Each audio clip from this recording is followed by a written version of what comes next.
welcome back once again to TSX, the home of the so-called experts. And I am Phil Davis from the washing line, and you, my friend, are one of the biggest so-called experts I know. One of the biggest so-called experts. Possibly the biggest. Right.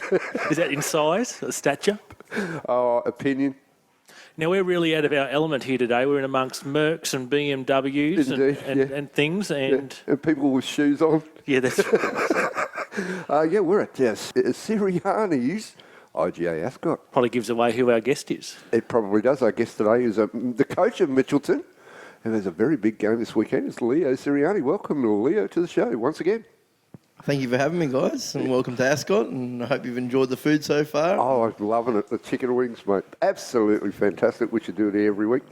The last time I talked to you on the show was when you signed Sam. Remember that? Seems like about 10 years ago, doesn't it? It does. Seems like a long time ago now. Yeah, that was a long time ago. But what's been happening? Tell us about your season. At the moment, you're fourth. That's as low as you've been in some time. Are you happy with your season so far? I think if you look at where we started, obviously once Sam did depart, I think I was left with a squad of four from the squad from the year before. Yep. To bring a brand new team in and to be where we are now, like we've been second for most of the year. Yeah. We've dropped down to fourth now, and that's how tight it is. Yeah. So obviously, at the start of the season, we'd all like to think that we can go close to winning it. Yeah. But definitely top four was the major goal. Yeah. And that's probably why I get upset with you, Phil, because everyone. I think you tipped us at the beginning of the year to finish 6th or 7th, and every week it's every week we're sort of been, Mitchelton won't win, and you keep winning. Well, that's it. I just think with the side that I've got there, and it's not just myself, but the boys that we've got there probably need a little bit more recognition for what they've done, because we've 20 rounds now, and we're still in that top four.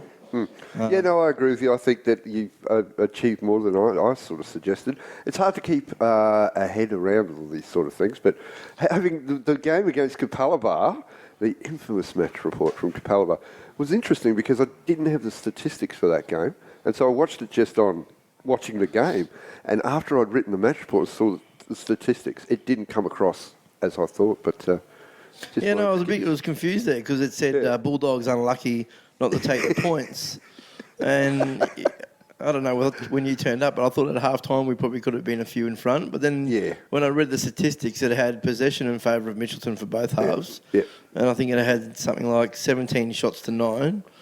I think everyone was a little bit... the statistics were added in later, and it was just from my... I learned something from that game, actually. I learnt that you have to assess what's in front of you, and you get stuff wrong. Because it's going to happen. I sound like I'm talking about me. Who cares about me, Rafe? Does anyone? No, I don't. All right. But if you read the average match report, it's usually just in the 7th minute, Leo Sirianni got sent off from the bench. In the 10th minute, Mitchelton scored. I try to analyse the game. And not many people do that, and it's a tough thing, but I'm glad we cleared that up. I've never had any offence. I'm very passionate about what I do, and I'm passionate about my team. So when someone starts to maybe not give us the praise that I think the boys deserve so far, so it is a sore point for me. And like I said, I'm very protective of my own. Yeah. But that's all right. It's all right. This season so far, you've been second pretty much all year. And a week ago, I think Rafe and I were pretty much believed that it was tied up. Mitchelton were going to get in the top four. Is that right? Yeah, I think so. Yeah. I think we agreed with that. Yeah, and a week later, after Albany Creek, who just incredible run of form at this, you're on the edge. You could miss the four. Does that make things different down at Terralba Park? We just got to keep doing what we've done all year. Yeah. If you have a look at the way we started the season, I lost 2 key players the first week against Holland Park. Yeah. And everybody wrote us off. And we came away with a 1-0 victory. Now, it wasn't pretty, but we did enough to win the game. Yeah. And I think if you look back, if we do make the four this year, which I believe we will, it was those first 3 games that probably cemented our spot when things weren't, 100% down at Terralba Park. Yep. But we kept a team of boys that believed in what I wanted to do, and they believed in each other, and results started coming through. I think it was 1-0 Holland Park, and then we were down 3-1 to East, came back and won 5-3, and that sort of got our season off to a great start. Yeah, well, that's exactly right, because if you look at your competitors at the moment, Capalaba lost to North Pine in the first game, Peninsula lost to UQ, and that could be the difference, particularly with Peninsula, because they are your only competitors. Well, East can make the top 4, can't they, Rafe? In theory, they can mathematically, but it's going to be difficult for them. You're hardly doing any talking. Would you like to talk to my friend Leo? No, I didn't expect to do Leo much talking Sirianni, today. I didn't expect to do much talking today, to be honest. Yeah, well, look, I think that you've done a great job this year, because bouncing back from that last year, it's worked really well, and of course the club's going great going to Mitchelton. The juniors and everything is fantastic, and you're never going to get relegated through the club championship, are you? No, I mean that's something, and no matter what people say, Sam did a great job last year. He came in, he finished the highest the club's ever finished. Yep. And we did find it difficult last year. Obviously, when you've got to have a 16s and 18s and a reserve grade, it's got to be competitive. Yep. And that just prolonged this year, where our 16s aren't still, they're coming through, but our 18s are stronger than what they were last year. And our reserve grade are a very young side. Yep. But it was easier for us, obviously, second year with the championship points to get to strengthen up on those other teams that were below. Yeah. So. Well, we should talk about last week. Let's talk about football. So we were out at the Canali Cup match on Thursday night, the semi-final between Capalaba and East, where Capalaba came away with a 2-1 win over East. And what was your opinion on that? It wasn't the most inspiring game of all time. God, no. It wasn't inspiring indeed. In my opinion, I thought that East probably should have won it. They definitely created more opportunities than Capalaba did. They just looked a little bit edgy in front of goal, but the pitch through the middle kind of, it took the sting out of the game. Ahmed Azawi must be hoping that pitch would be flatter, because it really affected his game. At the end of the game, we saw a couple of East players head straight up to the dressing room, and another one was a little bit not so happy about proceedings. So I think he should have won. And you think that's fair enough, Cool? I think that's fair enough. Yeah. But look, silverware chances for East are really running out, and I think that reaction post-match really showed that. Yeah, look, I think the reaction proves that they think that they're probably not going to make the top 4. Of course, the other semi-final was played... you were involved in that, Leo. Tell us about your thoughts on the game. Narrow victory. Yeah. Too narrow for your liking, I'd imagine. Yeah, it probably was. Yeah. I thought we got off the first 15 minutes. We were great. Yeah. And then there was a little bit of an incident, which I think our boys sort of reacted to in a way I probably didn't want them to react. We stopped playing football and started to worry about other things rather than playing football. And that probably carried on till about the 70th minute.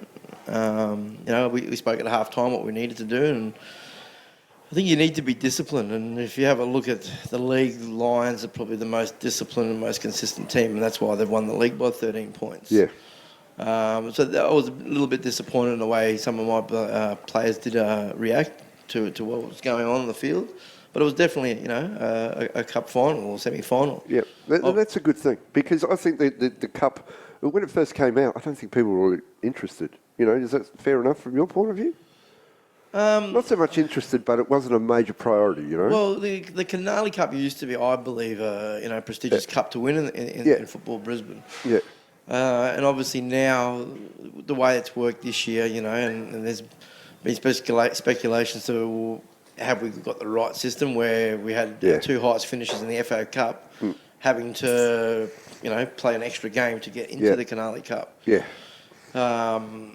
So, it probably hasn't got the gloss on what previous years in the Canali Cup it has. Yep.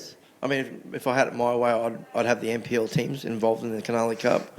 Yep. I do believe it used to be the Queensland Cup. Yep. It was the best team in Queensland, for most Queensland teams. But obviously there's political views on it and whatnot. Yeah. But look, it's shaping up to be a good final, because I'm assuming Mitchelton have never won the Cup. I don't think. I'm not too sure. I've asked a few people. Yeah.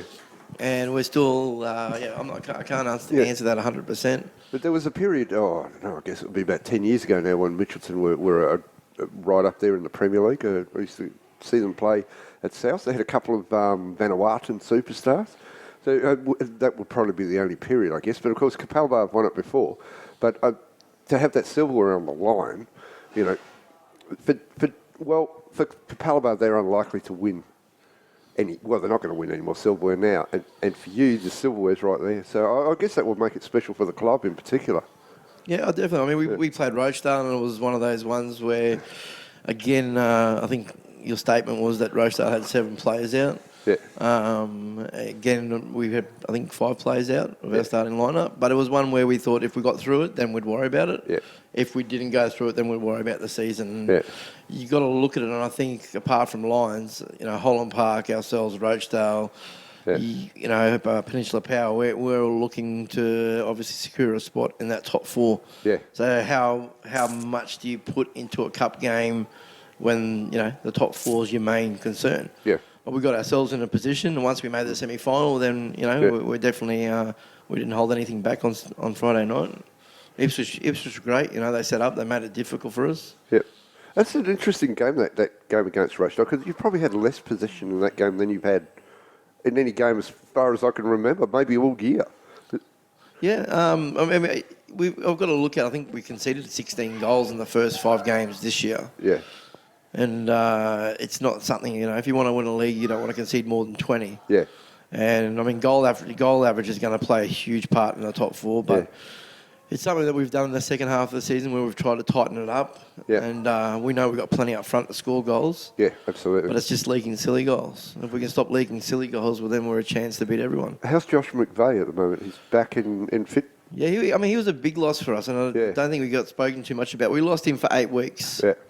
And the frustrating thing with Josh was pre-season. It took him 8 weeks to get fit, and he sort of came back. He scored a hat-trick against North Pine. Yeah. And then the week after, he had that injury against Albany Creek where he ruptured his spleen, and he was out for 8 weeks. So we got him to where we wanted to get him. Yeah. And then, you know, he's come back fitter than what he was pre-season. Yeah. But like I said, once I brought him on Friday night, it was, you know, he did change the game, and he's a smart player. Yeah, indeed he is. Yeah. And he's going to be, you know, vital to what we want to do in this, you know, next 4 weeks. Yeah. Well, let's talk about some more football. Well, there was one Flight Centre Premier League game, a catch-up game on the weekend where East got over Wk24 2-1. So that puts East up into 6. They've leapfrogged Albany Creek and Capalaba, but East still 4 points off 4th place Mitchelton. Yes, I can't see East making the top 4 now. Certainly, they just don't seem to be in any form at the moment for me. They're kind of, then you know, they've won, even when they've won, look, UQ is a perfect example. Even though they won, it was still a cagey, dodgy kind of win, you know what I mean? You know, they 2-1 over UQ. I'm heard feedback was that the field conditions played a major part in that. Well, I guess, and I know Lions struggled with it, but yeah. But anyway, that's good. That's East. They've won that. UQ are down, as we know that. What else did we miss? A couple of things. I'm looking forward to do the tipping with Leo more than anything, to be honest. Centenary lost out to Brisbane Knights in their catch-up match on the weekend, so that keeps the relegation battle still alive. Absolutely, it does. And we'll probably come to this later. A big game on Friday night between Centenary and Mount Gravatt. They could well determine that second relegation spot. In Capital 3, AC Carina got up, so it looks like they'll be finals bound. Yep. And I was out at St George's Park on Sunday night.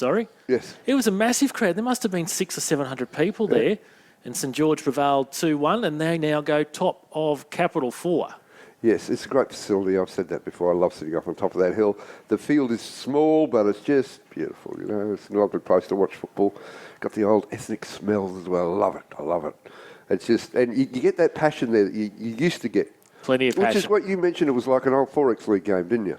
Yes, back in late 80s, early 90s. No, we missed that passion. All right, well, that's pretty much the roundup from last weekend. Of course, it was not much on, so can we look forward to the weekend ahead? Because it is an incredible weekend of football. There's a few games in particular that are really important. There's one of those involving a certain Mitchelton Mustangs that it's going to have a huge bearing on things. So, okay, the first game, of course, which is very important for you, Leo, Peninsula Power versus Eastern Suburbs, and that is out at AJ Kelly Field. If Peninsula lose that, well, you're just about home and hosed. So, yeah, I've heard a rumour that East are missing 7 players due to a wedding. Yes, I've heard that rumour as well. Which, you hear a few stories that they did try and get that game moved and changed with plenty of notice. So what wasn't changed, you probably need to ask somebody, but it will make things very difficult for East, I think. I think, you can talk about normally 1 or 2 players that you miss is a big loss, but when you're talking 7 players... I mean, obviously, for the top 4 teams, we'd be hoping that East can do something, but East is still in the mix as well. So, well, they are, but surely Peninsula. I actually would be tipping Peninsula to win that, even if East had all their team together, because I just there's such an impossible side to tip all year, Peninsula. But I think Peninsula will win it, which will keep the pressure on at least till the last round. What are you thinking, Rafe? No, I was thinking exactly the same thing. Oh, I'm awake. Yes. He doesn't get a chance to talk with you. Welcome to the Phil and Leo show. I'm just producing today. No, I was thinking Peninsula would beat East as well. Yeah, look, I think Peninsula, even with the team, but... well, on paper, Peninsula, obviously, I think any team in the top 4 would be a little bit weary if they did scrape into that 4. Yeah. And it's only a matter of time before they... Yeah. And Aaron's a great guy out there. He's going to do good things with them, and... Yeah. If they click, and they're probably due to click sometime around now, and you have a look at the last 3 years, they know how to win finals. Yeah, they won 5-0 last week. So, although, Logan are not too bad. They shouldn't have won by that much. So, we're all tipping Peninsula to win that one, although I think you wouldn't mind a draw out of that, would you, Leo? Yeah, a draw would probably be a good result. I don't know about that. Capalaba versus Ipswich Knights is the next game. 6 o'clock on Saturday out at John Fredericks Park. It's Capalaba's last chance to make the semi-finals, but they can't. I think Capalaba are a much better side than Ipswich Knights. Obviously, you've played both sides, Leo. You've played everyone at least. I think the key to Capalaba, obviously, is Awazi? Yeah, Azawi. Azawi. If you can keep him quiet... then Ipswich might be able... I don't think Ipswich are as bad as everyone thinks they are. No, but they've been bad over the last few weeks, Well, they've had a few players missing. Yeah. I know Stewie's been putting the boots on and exactly. having a run. Yeah. I mean, form would say I'd probably tip Capalaba. Yeah. Capalaba, I'm going to go with Capalaba. What are you going with, Rafe? Yeah, I'll go with Capalaba, but as Leo said, if they can contain Azawi, as we've seen in the few games that we've been out there, that'll work wonders for them. It depends on the opposition, because it's one thing saying contain Azawi and another thing actually containing You've got to have the capability to be able to do it too, Yeah, so look, I think Capalaba will win that one and at least keep their hopes alive for... Well, at least for maybe over the weekend. The next game, well, this is a minor game, this one, 6 p.m. It's a FBTV Game of the Week. A feature game, Mitchelton versus Rochdale Rovers, 2nd against 4th, which is a bit of a switch around from last week, a couple of weeks ago, where Mitchelton had been 2nd all year. I would suggest that all the pressure's on Mitchelton, and I'm not going to tip this one first. I'm telling you right now. I think, Leo, you can have a go at this. Well, first, where do you see the threats for Rochdale? What do you make of them? They're a very, very well organised side. We played in the first round. We were cruising 2-0 up in the first 20 minutes. Yeah. And Scotty changed things. We didn't change, and they hurt us out wide. They've got some good players out wide. I mean, Mooney in the middle of the park. It's going to be it's a top 4 battle. Yeah. It's a semi-final before the semi-finals. It is, yeah. So they do have threats all over the park. I think they're probably defensively. I know that Garver's come back in, but Darryl Grant would have been a bit of a loss for them. Yep. But I think both coaches and both teams know what's up for. I mean, we can push ourselves into 2nd and maybe with a little advantage, because obviously the last game of the season is Rochdale Holland Park. Yes, indeed it is, yeah. But it'll be a tight game. Yeah. But I think I've got enough up front to get through. Okay, so I have a question. Will you approach this game differently than you did the Albany Creek game? I think the Albany Creek game, we just didn't turn up to the races. Yeah. Which was disappointing. We went in at 1-0. Oh God, I was worried about writing that match report. I thought you were going to win it and I could just get away. Yeah, well. But the second half, they were very good, weren't they? The second half we didn't come out, and that was the disappointing thing. And we spoke about it after the game. Yeah. But no, we won't approach it any. I mean, it's. People go, would you play for the draw? I mean, if you have a look at my coaching record, I don't have many draws to my name. Yeah. So we want to win the game, and we'll go out to win the game. Yeah. I mean, if you're looking in the 85th minute, if it's 1-1 or 0-0, you'd probably take the draw then. Yeah. But we'll go out and, like I said, we won't leave anything in the tank, and it'll be a great game, and we've got to live up to our expectations too. And I speak to the boys. Not many people rate us. Do have good footballers in our team, and we need to start showing that, especially going into the finals. Yep. So, you're obviously tipping Mitchelton to win that. That's just obvious. I'd say 1-0 Mitchelton. 1-0 Mitchelton. Okay, we've got that from Leo. Rafe? Yeah, we'll be tight. I'm tipping a draw. I'm going to sit on the fence. Nice. Well, I'm actually going to tip a draw as well. I suspect that... Would you have tipped a different result if Leo wasn't in the room? Well, I don't think so. Last week I suggested I thought Rochdale might win, but I don't think so. I think it's going to be a draw because I think it's going to be a really cagey affair. Like, as much as you've got to set out to win, I think both teams are going to be wary of, a loss is more... It's going to affect both teams more. So there's not going to be a lot of risk-taking from both sides. I'm not suggesting that Leo or Scotty are going to park the bus, but the risk-taking factor won't be there. And the fact that they'll know the score for Peninsula versus Easts at about half-time will also have a bearing. So, yeah, I'm going to tip the draw in that one. Although Rochdale win by 10 earlier. According to you, they will. I think I got a message last week after the podcast saying Rochdale will easily dispose of Mitchelton. I didn't listen to the podcast. No, I don't think I said that. No. I don't recall. Oh no, I think I may have said that in humour. Well, that's right. I like it when you tip against us. Yeah. No, yeah. It's funny, every single coach I've talked to likes us to tip against them. Anyway, okay, so out of that, the panel tonight is tipping Mitchelton to beat Rochdale on average. Next game, Holland Park Hawks versus North Pine, and I don't think we can say too much about that. Holland Park Hawks should walk away with that easily, I'd say. I'm going to tip Holland Park Hawks to win Where's that the easily. game? It's at Holland Park. White Hill. Yeah, no, Holland Park could definitely have too much there. Yeah, they'll probably score. I think North Pine will go there and make it difficult, like they did for us. At least for a while, yeah. And, I watched the other week Holland Park played Ipswich and it was all over in 20 minutes. Yeah. But it could, I don't know, if North Pine can hold out early, it could start to turn into frustration because obviously Holland Park need to win like we all do. But you'd think it would be over by half-time. I've been expecting North Pine to put in a reasonable showing at some point, but I can't see him doing it to Holland Park. And I have to tip Holland Park, and I have to make a mention that Ben Ryan is my favourite coach. I'm sure he is. In the BPL. Yes, I knew he was, actually. He tells me. Yeah, it's bromance too.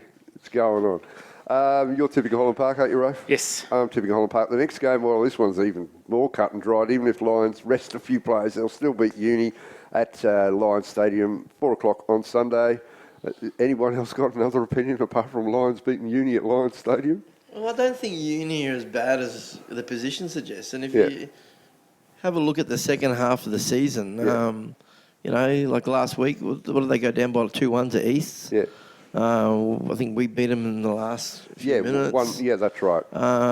So defensively, they're definitely, tightened up. Yeah.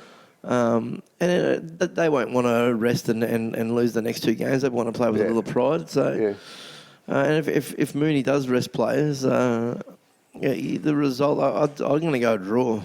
You're going to go to the draw? Yeah. Oh, if you get this one right, you're going to be a legend forever. Well, not that you're not already. Depending on how many players he rests. I mean, obviously he needs to get his boys ready for the finals. Yeah. But I think, I don't think it'll be a blowout. I think it'll be a very tight game. Yeah, the thing for me is that UQ are playing at Lions, and Lions Stadium is such a tough place to go to because Lions love that. The size of the pitch, they train to that size, and they love it. But I'm going to tip Uni because I'm not insane. And, I mean, I'll try that again. I'm going to tip Lions because I'm not insane. And Rafe's going to tip someone else. No, I'm going to tip Lions, but I think by just a goal, I think could be the end result. Oh, well, okay. Next game is Albany Creek versus Logan Lightning. If we looked at this game 6 weeks ago, you would have said Logan Lightning will just about, but not anymore.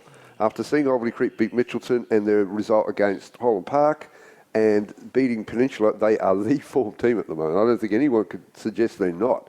They've beaten 3 top 4 teams in a row. I mean, that's just incredible, isn't it? Listen, particularly more incredible when you're on the losing side. They're a side that I always am, mindful of. Yeah. First game of the season, we did them 1-0 in a very tight. It was more a battle in the middle of the park than anything. Very few chances. But Puri, he's got a style of system that works, and I think a few teams are probably happy that they're not in that four because their form at the moment. And like I said, they're a team that's probably gone under the radar and don't get as much credit as they should. Yeah. Yeah. So I'll tip Albany Creek. Yeah, I'm going to tip Albany Creek as well. I think Logan have completely fallen off they've gone off the rails and fallen off the bandwagon, whatever they've done, but Logan have just lost it. Hang on, 15 minutes ago you said they weren't that bad. Well, I know, but... That is true. You did say that Logan were a great team. Who invited Leo on? Oh, look, Albany Creek should win this. Yeah, okay. Well, look, Logan aren't that bad a side, but at the moment you can't tip past Albany Creek because they're just playing so well. But Logan they lost players at the wrong time. And last week's result against Peninsula 5-0, and by all reports, it was just a walk in the park. They didn't really get out of That's the thing. Losing those key players... Yeah. For Croyd's, it hurts anybody, and especially at that time of the year. Especially when they were actually found their mojo. They were just actually starting to play really good football. And then the players left, and that was that. So we're all tipping Albany Creek. Yes. Well, that's good. We've gone through the tips. Is there anything else we need to talk about before we head off? No, I don't think so for the time being. We talked about that big Capital One game on Friday night. On Friday night, yep. Centenary and Mount Gravatt. Yep. And, of course, just as an extended part of that, Centenary, if they lose to Mount Gravatt, they have to beat Wolves in the last round. And then Mount Gravatt take on Pine Rivers in the last round. Oh, yeah, scary stuff. But there will be teams promoted through the divisions this week, you can guarantee. I suggest Virginia will be up. And, St. George and Caboolture will be up. Except for the Flight Centre Premier League, I think we've got the top fours pretty much sorted out in the Capital Leagues, yeah. Before we go, I'll just note that I tipped you to make the four last week, Leo, that you didn't listen to the podcast. So I'll just make sure that you realise that. And thank you for the chicken wings. Fantastic. And why not? Well, a quick shout out. Come out to Sirianni's, the Ascot IGA. They've got everything you need. They've got pork pies in the fridge. I saw them. There's lots of good stuff in the fridge. Oh, no, there's lots of good stuff. Some good-looking girls walking around too. This has been the So-Called Xperts. Thank you for coming on, Leo. Much appreciated. No, thank you for having me. And, like I said, the next 2 weeks is going to be huge, and not just the BPL, but obviously in the lower leagues too. Oh, yeah, it's going to be fantastic. And this is why we coach and the players play, to get a scenario like this. So yeah, it's going to be a great end of season because the top 4 teams, I think the Lions will come back. But anyway, I'm Phil Davis from the Washington Lion. Thank you for listening, and we will see you around the grounds on the weekend. If you're not going to a game, change those plans and get to one. Cheerio.